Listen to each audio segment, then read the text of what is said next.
Hey everyone! Today we're working on making tiger eye soaps and learning a little bit about how I like to layer, especially when it's multiple layer upon layer upon layer. These are small thin layers and it's pretty tedious just because it's time consuming because you know waiting for each layer to dry. I will say this. This kind of soap is much easier to do in larger quantities. I guess I'll talk a little bit more about that later because right now I do want to kind of follow along with what's going on the screen and tell you a little bit about why I'm using the aloe and olive soap base in this soap, other than the fact that it's a gorgeous soap base. It's lovely, but it is yellow. And that happens to work quite well with most of the colors in this soap. It's Tiger Eye. Tiger Eye is a gemstone. If you're not familiar with it, just Google it and then scroll to the images or find the little image button, and you'll see plenty of images of Tiger Eye. It might work a little better if you put in Tiger Eye stone or gemstone, something like that. So that you don't just get pictures of an actual tiger's eye. Some people do call it tiger's eye and tiger eye. They're both correct from what I understand, but tiger eye is what I've known most. That's what I've heard used most. And I'm also doing a little take on tiger iron, and that is definitely not tiger's iron. It's tiger iron. So real quick, what you're seeing up on the screen as far as my text goes. I am sharing your pictures of my designs, or not necessarily my designs, but my designs, my techniques, or just my tutorials on how you follow my tutorials, but your takes on these. So if you follow any of my techniques or designs, etc., or tutorials on how to do anything, and you've made a soap, take a picture of it if you haven't already and send it to me. There will be some info in the description on how to do that, but you can just DM me on my socials, and those links are in the description box. I have a Facebook page that is Miss Terry Soaps and Such, and Instagram is also Ms. Terry Soaps and Such, and then YouTube as well. Those are the three places I'm posting it. I don't really care for TikTok that much, so I'm not posting much of anything there. I do have one, I just don't use it very much. Okay, back to what we're seeing and what we're talking about. I mention somewhere in here about my color mistakes. Yeah, I know I knock my own stuff sometimes, but it's basically me trying to improve, trying to make things better. If I'm not happy with something, perfectly happy with it, I want to know why. So I kind of look into that and why don't I like it. It turned out a little brassy for me. King Tut is my go-to, my favorite gold, but to me it didn't quite work with the other colorants. It more so in the Tiger Iron, which I'll get back to in a minute, talking a little bit more about that. But the Tiger Eye soap, I've made them many times, and I'm pretty certain that I just used the wrong gold. I'm pretty sure I used Golden Buddha, and this time I used King Tut. So it's just a slight difference, but I noticed it. And especially when in combination with the other colors for the Tiger Iron. As you notice that both of those pictures of the aloe and olive soap are very colored with soaps or colors that go well with that pale yellow. It is really pale, so it's not going to mess up your colors a lot unless you're going for perfectly clear, but I didn't want it to alter the red or the silver, which is why the third picture is the premium crystal clear. And then the copper as well, I want that one to be super clear. And I didn't want it to get too golden because I thought that would make it too close in color or shade to the gold, and I wanted it to stand out as a true copper. So that is why I am using some of my hoarded clear soap for this. But I'm using the aloe as an alternative when I can. That's one of my favorite soap bases anyway. It's very, very clear. And so anything that you're mixing that has yellow tones to it, or green, or orange, or anything that you can work well with a little twinge of yellow, I mean, it works beautifully. You should try it. I should say that the premium version of it is really, really clear. I'm not positive about the detergent free. I've used it and I like it, but it has been a while since I've used it, so I can't remember the clarity on it. I know the detergent free ones are a bit less clear typically than the premium. So as you see, the fragrance oil does discolor it a little bit, which is why I definitely wanted to go the clear route, because if it mixed with the aloe and all of it discolors even more. So I think it did fine with the colorants I mixed. I don't think that was my problem with the colors. I don't think they became too yellow, other than the gold, but I think that's just the shade I chose. I don't think it altered it that much, really.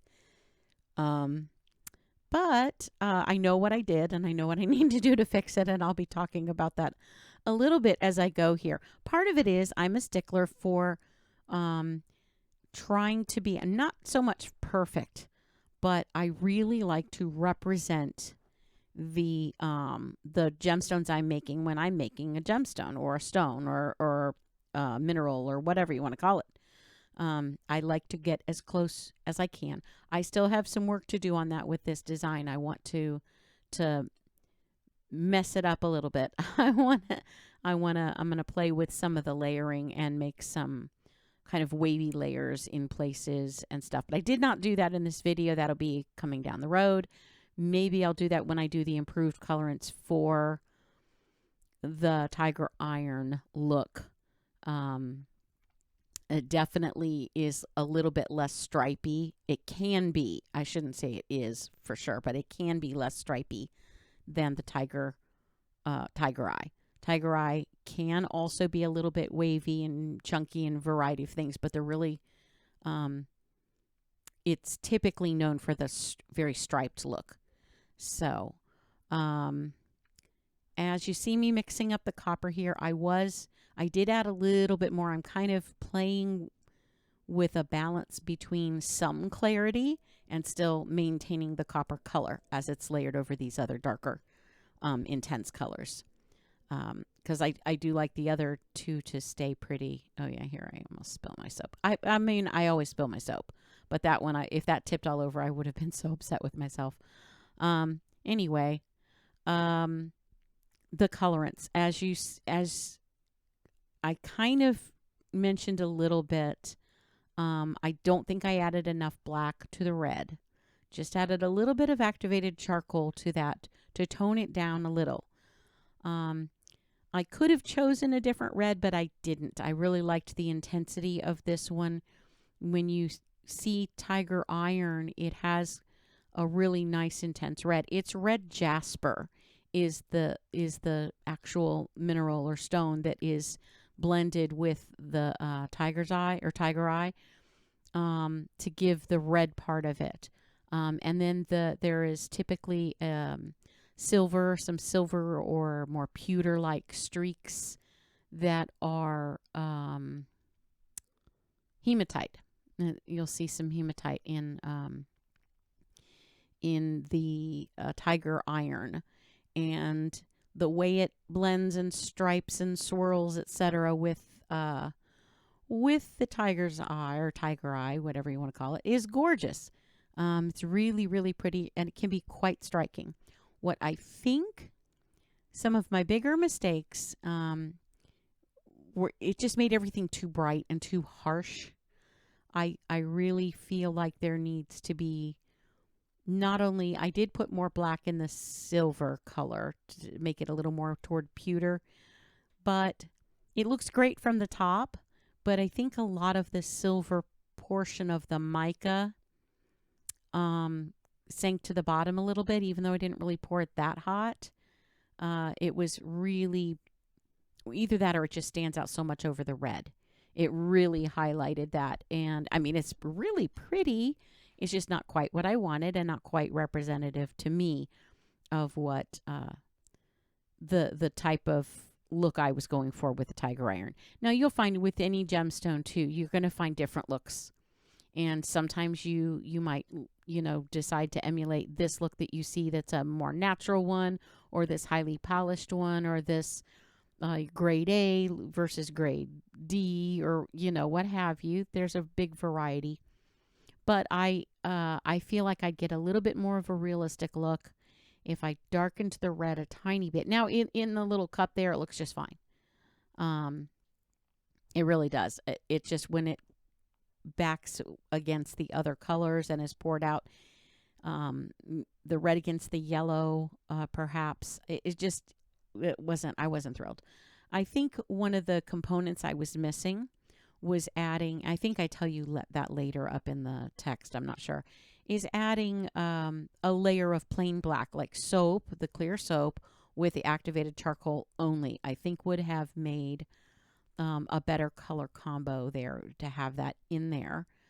I am with a soap with this many layers. If you can, and I know not all designs, you can scratch very lightly. It can be difficult to do if you're layering clear stuff. It's easily covered up with the next layer if you're not layering with clear. Keep in mind, if you're using something, if you're making a whole loaf of a layer and you're scratching and scraping and trying to help the soap adhere by that way, it will show when you slice that loaf, or can show, I should say. I find, again, with making gemstones, it's a little more forgiving, because if you look at an actual stone, you're going to find little divots and little variations in the layering. It's not perfect. Well, like I said up there, I don't... I like to go for a look I'm trying to achieve, but I don't necessarily, I'm not necessarily going for perfection. I don't know, that red just bothered me there. I had to get it. But I clean up some of those, and sometimes I don't. You'll see those little ovals as I'm pouring. They're not perfect, and I don't try to make them perfect. That point I'm making up there about the alcohol, I have seen many a soaper spray their layers to bits. It's really not spraying them to bits. It's just spraying heavily because they probably had layers not stick properly in the past, and somebody said, well, you have to spritz alcohol. And you do. You should. You really should. I would use the highest percentage you can for this application. There are different types of alcohols. You don't want to use the higher percentage for disinfecting, because it's not going to work. You want to use 70% for that. But for adhering layers, I like to use 99% if I have it, and 91% if I can't find that. Most drugstores or pharmacy type places, or Walmarts, or any place that sells, rubbing alcohol at all, most of them will have both the 70% and the 91%. And the 91% is definitely a better option for layering, for soap layering. I believe for like just popping bubbles that you can use either one, and it doesn't really seem to affect the soap that much. But the 70% means there's less alcohol and more water. So anytime you want to introduce less water, that is what you want to use. You want the alcohol to disperse quickly out of the soap if you're mixing it in. That's why I like to use the 91% also to, if I'm dispersing my micas in there, which sometimes I am, sometimes I'm not. I did in this soap. The reason the 70% doesn't work for, or is the one you want to choose for disinfecting, you'd think, oh, the stronger the better, but it needs to stay there longer. The water makes it stay and not disperse too quickly up in the air, because it needs to maintain the alcohol on the surface for 30 seconds or more. And it's not going to do that with 91% alcohol. So just a little tip for those who like to use alcohol for disinfecting tools, etc. Once they've been cleaned for sanitization purposes and stuff, you want to use the 70%. You see me poking these a lot, and you'll see more of it later. I don't always do it that much. Sometimes I just let them set up and scratch it a little bit with a knife. Pouring temperature is also important in layering. Too many people are afraid, excuse me, are afraid to melt the layer underneath. And there is a point where you will melt the layer underneath, for sure. You can't have it so hot that, well, you can. If you have it really hot, you're going to melt the layers, the layer underneath enough to where the colors will mix in, or you'll have it bleed in from one layer to the next. But if you pour too cold, it's not going to stick. I don't care what you do with alcohol or scratching. If it's too close to the melting point, you're going to have a problem. You always take it above the melting point. How far, you're going to have to play with. I prefer, if I'm pouring onto a set up layer, like it's already set up, I prefer to pour it around 130 to 133. You have to be more careful if you're pouring from a clear layer or a solid layer or opaque layer or colored layer or anything like that. And then you're pouring clear on top of that, because if it starts to melt the one into the clear, you're going to see that. And I do have a layering technique that I have shown you pretty frequently on how to avoid that. And that is kind of a layering technique where I start with a little bit of hot and spread it quickly so it doesn't have time to melt anything but the first little molecules. You won't see anything melting because I spritz it quickly. It's kind of what I'm doing here. But I'm cool. It's sort of what I'm doing here. Little bit smaller layers than this even sometimes. Just a tiny bit, just to cover, just enough to cover it, and then spritz immediately so it starts the cooling process right away. And then if it stays fluid, if you can cool off the rest of the base that you have once that initial first contact is on there, you can then pour more of the soap as it's cooled if the other part hasn't set up yet. So anyway, I got impatient here. So you see me poking with a knife, but part of that I started off just kind of wanting to see how well set up the layer was. I'm just kind of tapping it and poking. And then I thought, oh, well, you know what?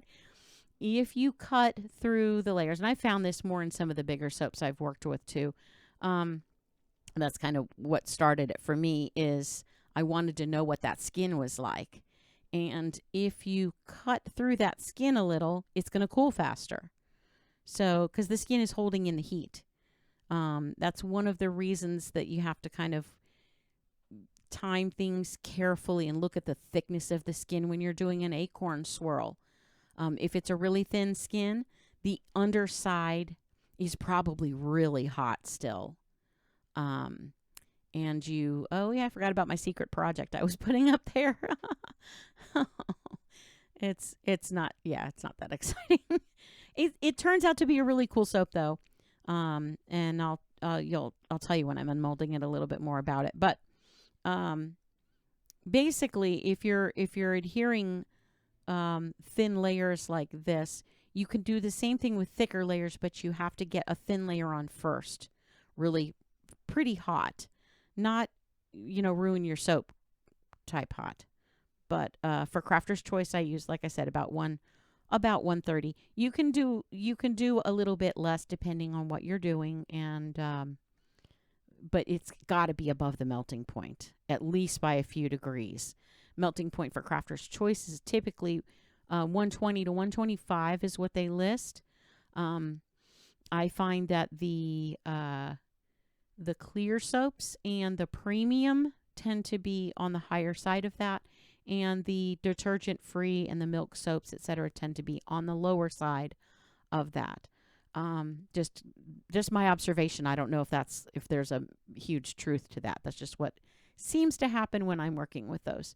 So I'd say a minimum for the pouring the layers would be like 127, 128, something like that. to have it adhere. But if you're bordering on 126, 125, you have a big chance of it not sticking because it's going to pour. I mean, it's going to cool as you pour it too, don't forget. So that's one of the reasons you want to go for at least a couple of degrees above that. I really sped it up here because it's really tedious. It's very tiresome to layer and layer and layer and layer and wait and poke and, is it done yet? Is it not? So that's what I was starting to say about this. They're much easier to do in large batches. Because if you have 6 of these, or more, I forget how many I ended up having of these pebble soaps. I have a lot of them though. If I lay out 6 of those, by the time I've poured the first little dab and layer and I go and I get around to the end, the first one's most likely going to be set up or set up enough to pour. So that is one of the reasons it's a little easier. You can go and pour all of the colorants and you're not having to wait around as long. That's also one of the reasons that I melt all the soap in the beginning stages, is because if you forget, it's even more important with the acorn swirl. If you forget to melt your soap, then everything's sitting there waiting. With a layer, you can always just scratch it. Not so much with a swirl. You won't be swirling, you'll be chunking, which I do a lot because I do forget, as you've seen in some of my videos. Anyway, yeah, another thing about layered soaps. The scratching and the alcohol, all of that does definitely matter, and the temperature. Also, what matters is letting it set up. Too many people want to pop it out right away, and it's so hard to wait. I'm a patient person, and I have a problem sitting there letting it wait when I'm dying to see how the soap came out, right? But it has to set up longer than other soaps. Particularly, look at this one here. And I think I may have mentioned it in the text. I can't remember what I put in here. But these are harder to pop out. It's a stiff mold. It's a great mold. It's a really high quality. I think it's a brambleberry mold. But if you're applying that kind of pressure to it, or the kind of pressure to get a rounder soap out of a mold too, those edges can kind of stick a little bit and make it a little more difficult. You have to kind of bend things away from the soap to get it out. It can separate the layers quicker than not quicker, but before they have time to really fully cure together. And I know it's soap that nobody likes to say melt and pour cures, but it does. That just means losing water weight. It's not the same thing as saponification. Those are two different things. And so melt and pour, if you've ever left one out for a very long time and you've noticed that it shrinks, it's losing water, and that is curing. So I do like to cure my layered soaps a little bit before I cut them. I did wait a significant amount of time before I took these out of the mold. I didn't just let them sit. And it would be even more important if you were doing a full loaf soap like that. You don't just pop it out and cut it. Well, you can, but in my experience, if you do that, you are much more likely to have your layers split. If you let it set and let it set up, they're going to adhere a little bit better. It just gives you yet another tool in your box of keeping soap layers together. As you see here, as I'm doing this, none of the layers I'm cutting, none of them break apart. They stay pretty darn solid, and I believe you'll see when we do the close-ups at the end in the light box where Mr. Soaps really, really zooms in on them so that you can see the way the layers have adhered. I mean, they're there. They're on there. And without, even though some of them were a little soft when I poured the next hot layer, just not liquid still at all, but just a little on the soft side. It still didn't melt anything to where there were swirls. Any little imperfections you see are more likely from me stabbing them, stabbing the soaps over and over again because I was impatient and I wanted them to cool, or wanted to find out if they were set up. See, like that top, this is a side back to the not being perfect. The little top oval, I actually prefer when they're a little wonky, because it looks more like a real stone in my opinion, than the ones that end up being super perfect. But I think you can tell here these layers are adhered really well. You're not seeing cracks. You are seeing a couple darker spots there on that one that looks like it's a crack, but it's really not. They're very solid. I played with them a lot afterward, and they're really on there. See how it forms a ring of darker mica as the copper adheres to the brown. And I think that part of that is probably where it is kind of melding from one layer to the next. It very slightly melts that layer under it when it first makes contact. But that is it. This is, my best attempt at helping you to do a lot of tiny layers. If you have any little tricks or tips that you like to use when you're layering, please feel free to add them in the comments to help your other fellow soapers. And if you have questions, if there are things I didn't answer properly or something I just completely left out, please feel free to pop that in the comment section as well. And when you're looking at this one was just over pour. I just had a little bit extra. I overestimated a little bit because I knew I wanted to add that block soap in there. And I overestimated just a little too much. But it still came out kind of cool. It was just a fun little thing. Probably just use it myself. And I love the way the experimental block came out. It just came out so cool. I didn't cut it.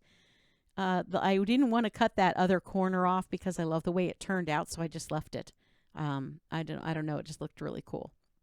So to me, one of the things that bothers me a little bit about the Tiger Iron soaps is I don't know. It gives me a little bit of McDonald's vibes or something, and the stone itself doesn't do that. And I really think slightly darker red and black layering in there, I think, would make a big difference. Now, I like this one better, maybe because of the cutting into the layers. I'm not sure.